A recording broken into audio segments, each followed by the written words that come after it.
이번 수업은 뭐 초급 과정, 중급 과정, 고급 과정 세 가지 과정으로 진행은 하고 있는데요. 저는 뭐 사진이라는 게 초급 과정은 뭐 카메라 메커니즘을 조금 다루긴 합니다. 카메라 메커니즘부터 해서 어떤 사진가가 가져야 될 기본 소양이라든지 그런 것에 중점을 두고 카메라 메커니즘을 이야기는 하지만은 사실 제가 가지는 사진에 대한 생각이란 것은 카메라가 사진을 찍지만은 카메라가 아니고 사람이 찍는다라고 항상 생각을 하기 때문에 사람이 어떤 마음을 가지고 어떤 생각으로 셔터를 누르느냐에 따라서 사진이 만들어진다라고 생각을 하기 때문에 카메라는 크게 중요하지 않다라고 제 스스로 생각하여 카메라에 대한 이야기를 많이 하지는 않습니다.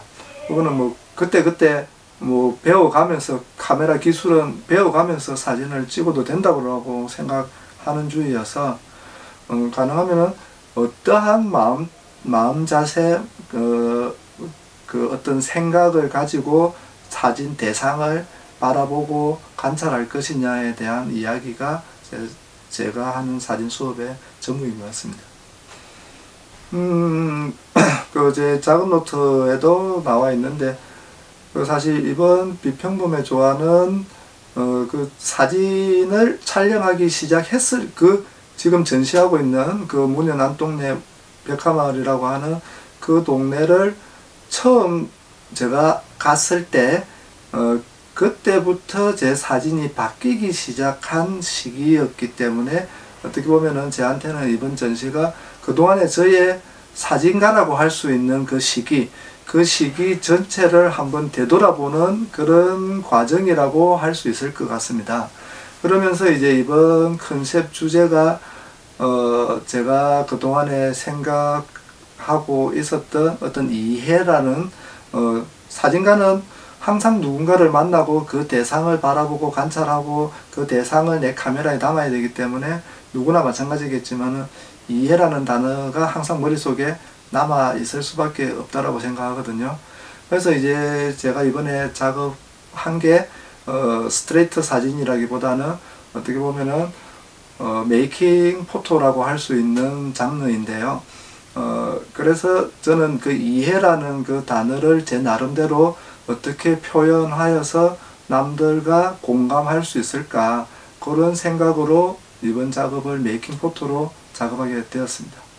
사진을 촬영한 연도는 2009년에서 올해 2021년도까지 모든 사진이 그 속에 들어 있습니다. 근데 이제 전시장에는 실질적으로 사진이 한 20점 정도 걸려 있기 때문에 그렇게 많지는 않고 책에는 이제 사진집을 이번에 같이 출간했기 때문에 책에는 더 많은 사진들이 들어 있고요.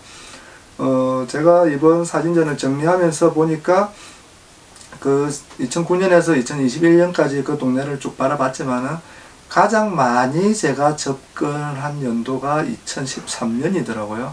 2013년에는 정말 한 달에 두세 번씩 그곳을 방문을 하면서 정말 많이 갔었습니다. 그리고 제가 이 작업을 이렇게 이런 작업으로 메이킹을 하려고 한번 생각을 했던 게 2003년 말경이었고요. 그렇지만 그때는 아직까지 뭔가 이 작업에 대한 어떤 제 스스로의 생각이 완성이 덜 되었던 것 같습니다. 어떤 그 이해라는 단어라든지 그때는 그런 것들이 아직 성숙되기 전이라고 생각을 하고 그래서 그런 것들이 지금에서야 정리가 되어서 이제 발표되지 않았나 그리 생각을 합니다. 그때 제가 처음 갔던 2009년에도 글을 했고 2013년까지만 하더라도 뭐 2013년, 14년 뭐 그 뒤에까지도 사실 별 변화는 없었습니다. 제가 알고 있기로 2주 이야기가 나온 거는 뭐 얼마 안 되었기 때문에 큰 변화는 없었고 그때만 하더라도 거기 주민들은 거기가 제가 비평범의 조화라고 제목을 붙인 것도 그러한 이유지만은 그 공간이 그들 안에서는 너무나 평범한 겁니다. 너무나 평범하고 다른 바깥에 어떠한 주거 공간과 뭐 다른 생활 하시는 분들과 전혀 다르지 않은 그냥 너무나 자연스러운 그냥 사람 사는 그런 공간이었죠. 그런 마을이었고, 그때 뭐 저 역시 사진을 찍는다고 이제 자주 들락거렸었기 때문에 뭐 그때는 많은 주민들이 살고 계셨거든요. 많은 주민들이 살고 계셨고, 저는 이제 주로 그 동네에 가면은 그 마을 가운데 경로당이 있거든요. 경로당을 주로 자주 찾아서 경로당에 가면은 항상 할머니들이 앉아 계시기 때문에 경로당을 먼저 찾아가 가지고 인사드리고 안에서 고스톱 치는데 옆에 구경 좀 하고, 그러다가 가끔 뭐 식사 때 걸리면 밥도 얻어먹고, 그러면서 이제 주변 사진을 찍고 다니고 그 주민들 만나면 인사하고, 아주 자연스러운 분위기였고요. 제가 사는 동네인 것처럼 뭐 저 역시는 저는 그 동네를 자주 갔었기 때문에 그 시기쯤에는 너무나 자연스러운 동네였습니다. 제가 처음에 2009년에 갔을 때는 너무나 무서운 동네였는데 그 묘지와 함께 사람이 살아갈 수 있다라는 게 제 생각으로는 굉장히 힘들었습니다. 묘지가 있는데 텃밭이 일구고 있고 그 마당에 우리 조상이 아닌 알 수 없는 사람의 묘지가 있다는 것은 그 처음에 제가 경험했을 때는 생각하기 좀 힘들었거든요. 근데 그랬는데 그게 제가 자주 감으로써 역시 익숙함이라는 게 굉장히 사람을 많이 바꿔놓는다라고 생각을 하게 되었습니다. 그래서 그때는 2013년경에 그 시기 전후로는 뭐 너무나 활발하게 살아가는, 그리고 그 동네가 가지고 있는 장점이라고 할까, 마을이라고 하는 게 우리가 도시에서는 마을이라는 용어는 사실 잘 안 쓰는 걸로 알고 있거든요. 시골 쪽에서 쓰는 용어인데 그 마을이라고 하는 느낌을 잘 표현해 주듯이 거기는 가면 나무도 많고 그런 주변 여건이 굉장히 온화한 느낌을 받을 수 있는 공간이었다라고 생각을 합니다. 물론 판자촌이어서 그럴 수도 있다라는 생각을 지금 해보는데 딱딱한 시멘트의 어떤 공간들이 아니고 나무를 덧대 가지고 만든 그런 공간들이 줄 수 있는 정서적인 편안함, 그런 것들이 충분히 그 공간에서 다른 도시의 공간보다는 더 온화함을 느낄 수 있는 공간이었지 않나, 그런 생각도 가져봅니다.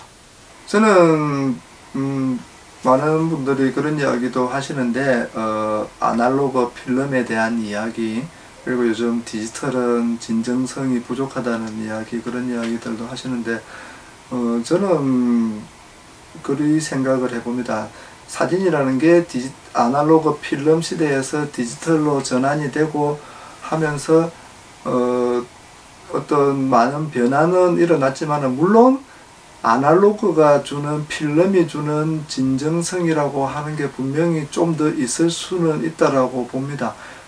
필름이 주는 게, 필름은 우리가 바로 내가 촬영한 지금 이 기록을 바로 내 눈으로 볼 수 없는 도구이다 보니 이게 지금 잘 찍혔는지 못 찍혔는지 확인 불가이기 때문에 어떻게 보면은 더 조심해서 촬영을 해야 되는 이런 것들은 있는데, 그 더 조심해서 찍는다라고 해서 좋을 건 뭐 없다라고 봅니다. 사실 바로바로 체크하고 잘못되었으면은 다시 찍을 수 있으면 그게 사실 어떻게 보면은 더 좋을 수도 있는 거잖아요.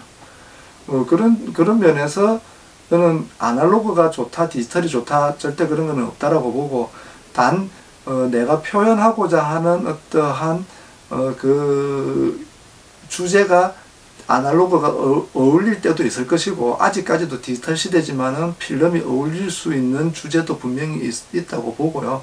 그렇지만 또 디지털 시대에는 디지털적인 표현을 해낼 수 있는 것들도 많이 있기 때문에, 그리고 또 사진은 종이로 인화를 해내는 거기 때문에 디지털이든 필름이든 종이로 인화를 해냈을 때의 차이점은 크게 느끼지 않고, 뭐 느껴진다라고 하더라도 그게 주는 아니기 때문에 그 매체가 주는 특징은 예외로 두면 될 것 같고요.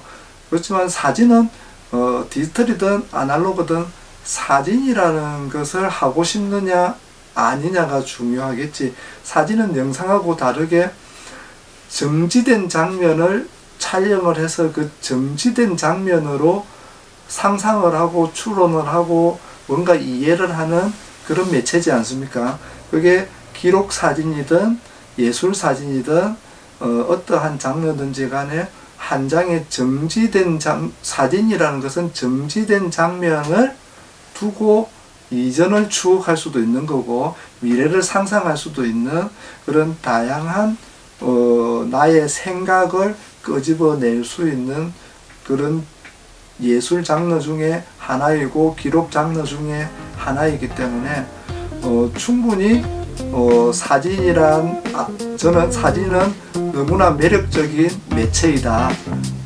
사진을 취미로 가져보시는 것을 적극 장려하는 사람 중에 한 명입니다.